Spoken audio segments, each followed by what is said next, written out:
For Labour, I spoke with both the current leader, Joan Burton, and also Pat Rabbitte, to let them know ahead of time that I really did want to run, and that I was making a decision to run as an independent.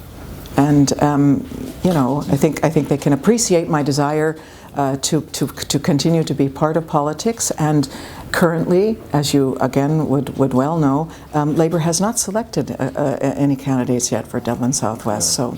Did they approach you about maybe running?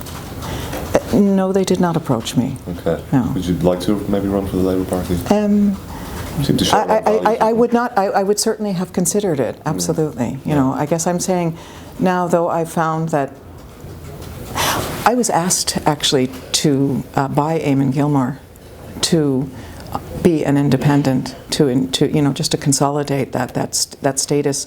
I'm presuming that, you know, when he did that, he saw the potential of the kind of work that I could do, and I think that I have done in the Shannon as an independent.